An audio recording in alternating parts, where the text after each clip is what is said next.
It like a verdict, like the house itself had saluted her. She's moving in soon. Your new mom-to-be. And now she's pregnant.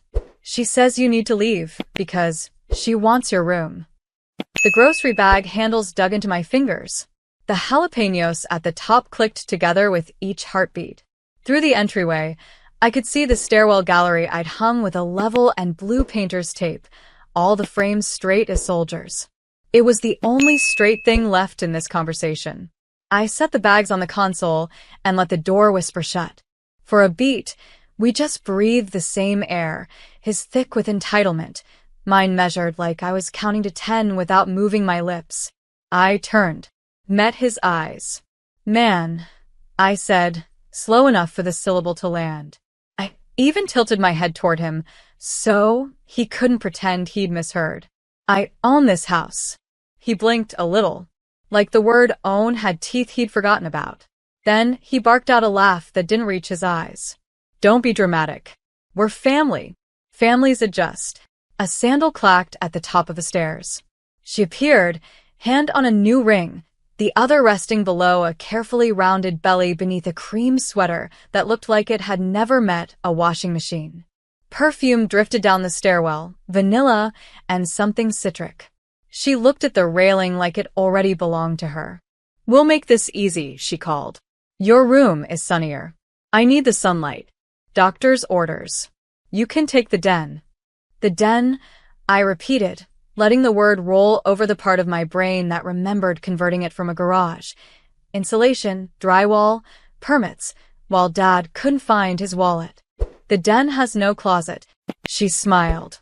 You're resourceful. There are 100 ways to lose a house. Death. Divorce. Death. And there's this way too. Someone deciding your boundaries are negotiable because you've been the one fixing everything since you were old enough to sign for packages. What happens when the person who taught you what a key means tells you it doesn't mean that anymore? I slid the deed folder out of my tote. It was thick, the edges softened from miles of living. Renovation permits. Tax receipts. A line item ledger where my handwriting tracked every shingle and screw. I didn't wave it like a flag. I just set it gently on the hall table, next to a set of keys that I'd paid to copy, and said, we won't be doing this your way. Dad's jaw flexed. You're not pushing a pregnant woman out. I'm not pushing anyone, I said. But no one pushes me. Silence snapped tight, like a rope pulled from both ends. Then you can leave, he said, finally finding the threat he preferred. Tonight. I glanced past him at the dining room wall, at the faint pencil marks near the baseboard from when I measured crown molding. The house hummed, like old wood does when wind shifts. I inhaled, counted 1, 2, 3, and felt the steadiness click into place behind my ribs. I'm not leaving, I said. And if she's moving in, she'll be the first tenant in history who signs a lease she doesn't get to write. I picked up the deed folder, walked to the kitchen, and laid it on the island like a chessboard. Then I opened my laptop. There are soft ways to say no. I've used them. There are firmer ways too. This was neither. This was the part where I stopped asking anyone to remember whose name is on the door. This was the part where I made them read it. She came down the stairs like she'd been waiting for her cue, bare feet soundless on the wood, a mug of my coffee in her hand. Good news, she said brightly. We've been talking and decided you'll be better off somewhere closer to work. Fresh start. Closer to work? I work from this house. I didn't answer right away. Instead, I clicked through my laptop, pulling up the property records portal. The little spinning icon worked in my favor, buying me a long enough pause to let the tension in the room stack up like bricks. You should start packing now, Dad said, voice rough. We'll help you move your things by the weekend. I looked up, calm as I've ever been. That's generous. But I'm not going anywhere. You are. Her smile faltered. Excuse me? I rotated the laptop so they could both see the screen. The county seal glared back at them, followed by my name in black and white under. Owner of record. Then the mortgage statement. All payments current. All drawn from my account. Dad's jaw tightened. That doesn't change anything. We're a family. Families share. No, I said, leaning forward. Families respect boundaries. Tenants follow rules. You're about to be one or the other. For the first time, she didn't have a quick comeback. She just stared at the screen like it had personally betrayed her. I stood, closing the laptop. I'm heading out for a bit. By the time I'm back, decide which title you prefer, family or tenant. Either way, the rules aren't changing. Their eyes followed me all the way to the door, but no one spoke. Outside, the air was cold enough to sting my cheeks, the kind of cold that sharpens your thinking. I didn't have to fight them to win this. I just had to let them make themselves comfortable, because the longer they believed they could take over, the more satisfying it would be when I showed them the eviction date I'd already circled on my calendar. 2 mornings later, I woke to the sound of my own dresser drawers being opened. I stepped into the hallway to find her halfway in my room, holding my winter coat in one hand and a black trash bag in the other. "Thought I'd help you get a head start," she said, her tone so falsely sweet it could rot teeth. I leaned on the doorframe, crossing my arms. "That coat's worth more than your engagement ring. Put it back." Her nostrils flared. "You know, your father and I have been talking. You've been here too long. It's not healthy for a grown woman to cling to her childhood home." I let out a quiet laugh. "Funny. I was thinking the same thing about grown women moving into homes they don't own." Dad appeared behind her, clearly having heard enough to feel the need to mediate. "Clara," he sighed, "you're making this harder than it needs to be. She's pregnant. She needs comfort. We all need to compromise." Compromise, I repeated, like I was testing a foreign word. That would require both sides giving something up. "So far, all I've heard is you taking." His brows knit together. "This isn't about taking. This is about family." I stepped closer, lowering my voice until it was just for him. "Then you should have remembered that before you tried to evict your own daughter from the home she bought." Her hand tightened on the trash bag. "We're not going to be bullied out of what's fair." I smiled, slow, deliberate. "You're right. I don't bully. I document." What they didn't know was that every moment like this, the uninvited entry into my room, the attempts to move my belongings, was already being logged. Date, time, photo. I stepped back, giving them the full width of the hallway. "Go ahead," I said, gesturing toward the room. "Make yourselves comfortable." Because the more they crossed lines, the stronger my case would be. And when I decided it was time to end this, I wouldn't just be kicking them out. I'd be doing it with the law in my corner and a paper trail they couldn't erase. By the end of the week, they'd stopped pretending to be polite. Her shoes were by the front door. Her coat hung on the rack I'd built from reclaimed oak. Even the mail on the counter had her name on it, written in a looping, self-satisfied script that seemed to dare me to touch it. One evening, I came home to find the living room rearranged. My sofa was pushed against the wall, the armchair gone, and in its place a brand new rocking chair. White paint, pale cushions, a pink throw folded neatly over the back. "This will be the baby's spot," she said from the kitchen, like she was announcing the winner of a raffle. I set my keys down slowly. "The baby's not born yet, but you're already making it hers." Her smile didn't reach her eyes. "You'll thank me later." Dad stepped in, leaning against the counter with that weary, "You should just give and look. Clara, she's nesting. It's natural." I didn't respond. Instead, I walked to the bookshelf, pulled down a thick envelope, and slid it across the counter toward him. Inside was a printed copy of the lease agreement I'd drafted that morning, with their names already typed in under tenants. "What's this?" he asked, frowning. "Options," I said evenly. "You can sign and pay rent, or you can leave. Either way, it's legal now." Her mouth fell open.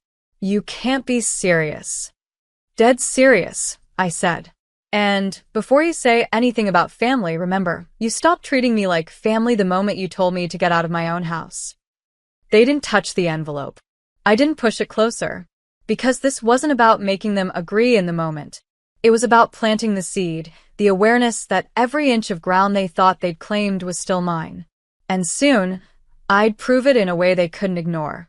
By the following week, the air in the house had changed. It wasn't just tense anymore, it was territorial. I'd find her laundry in my dryer.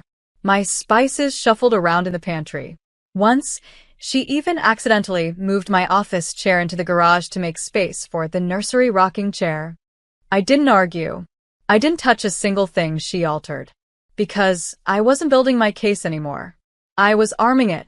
Every petty invasion was photographed. Every remark documented. Every date and time stamped in a neat, secure folder she didn't know existed. One afternoon, I came home early and caught them in the backyard. Dad was pacing, clearly mid-rant, while she stood with her arms crossed. "She's bluffing," he said. "She wouldn't dare kick us out. Not her own father." I opened the sliding door just enough to step outside. "You really want to test that theory?" They both turned. She smirked. "You think a judge will side with you over a pregnant woman?" I didn't even blink. "Yes. Especially with a signed lease you refuse to honor." Her smirk faltered. Dad looked at her, something flickering in his expression, doubt, maybe fear. I walked back inside without another word, but I knew that tiny fracture in their confidence had finally appeared. And soon it would spread. Day 42 of my silent countdown. By now, I could map their routines without thinking. She slept until 10, padded around in my slippers, and spent the afternoons nesting, which really meant dismantling parts of the house to fit her taste. Dad came home from errands smelling faintly of sawdust, always with some new project they decided on without asking me.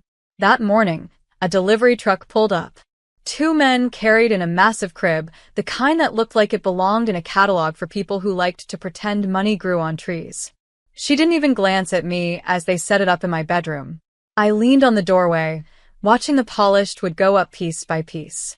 "You know," I said casually, "it's funny you're putting that there. In 30 days, you're going to have to take it apart again." She froze mid-direction to the delivery guy. "What?" Dad's voice came from behind me. "Clara, enough.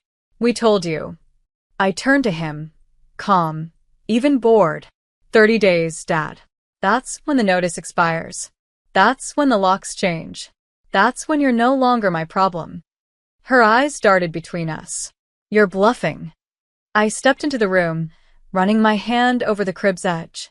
"The difference between us? I don't bluff. I file." The color drained from her face just enough for me to catch it. Dad shifted uncomfortably, like he'd just realized this wasn't going to end with a family group hug. I walked out, leaving the sound of the Allen wrench clicking against the crib bolts behind me. In my office, I opened the email thread with my lawyer, scrolling to the latest message. Everything's in order. 30 days exactly. They have no legal standing. I sat back in my chair, letting the satisfaction settle. Because there's a certain peace in knowing the clock is ticking. And you're the only one who can hear it. Day 29. The air in the house was sharp, thin, like the atmosphere before a thunderstorm. I came home to find her in the living room, phone pressed to her ear, voice low but urgent. "She's not serious, no. She can't. Dad says she's bluffing." She froze when she saw me, then turned her back like that could erase the words I'd just heard. Dad came in a moment later, holding 2 mugs of coffee, one for him, one for her. Not a third in sight. "Clara, you've made your point," he said. "Now, let's be reasonable." Reasonable. That was his favorite word when he was asking me to give something up for his comfort. I set my bag down, slow and deliberate. Reasonable was you staying in your own place. Reasonable was you asking before moving her in. We're way past reasonable. Her eyes narrowed. "You're going to throw out your own father?" I met her stare. "I'm going to remove 2 people who've made it clear they don't respect me or my home. Biology doesn't give you a free pass to treat someone like a guest in their own life." They didn't speak after that. But I could feel it, the panic setting in, the quiet calculations in their heads about where they'd go next. That night, I sat at the kitchen table, lit only by the glow of my laptop, and pulled up the final paperwork. Move-out order. Lock change authorization. Security deposit refund, because even when you're ending it, you do it clean. I signed each page with steady strokes, the pen scratching against the paper like it knew this was the end. Tomorrow wasn't just the last day of my countdown. It was the day I'd reclaim every square inch they thought they could steal. The morning of day 30 was quiet in the way a battlefield is quiet before the first charge. The movers arrived at 8 a.m. sharp. Their boots echoed through the hall as they hauled and folded boxes and packing tape. I stayed in the kitchen, sipping coffee, letting the sound of cardboard tearing fill the space where my father's voice used to boom. She appeared first, hair messy, eyes wide, clutching a robe at her chest. "You can't just—" "I can," I said. "And I have. Everything you own will be packed and delivered to the address you provided for the deposit refund." Her jaw trembled. "We don't have another address." I met her eyes for the last time. "Then you should have thought about that before you tried to take mine." Dad came in, slower than her, shoulders slumped. For once, there was no lecture, no defense. He just looked around at the half-empty living room, like he was realizing too late how temporary it all had been. When the last box was carried out, I walked to the front door and held it open. They crossed the threshold together, the movers following with the last of their things. The locksmith's van was already waiting at the curb. As soon as they were gone, the door closed behind them with a clean, final click. I stood in the entryway for a long moment, listening to the quiet settle in like an old friend. I hadn't just kept my house. I'd reclaimed my life. That night, I lit a single candle in the living room, the air smelling faintly of fresh paint and freedom. I didn't check my phone. I didn't need to. Some victories don't need an audience.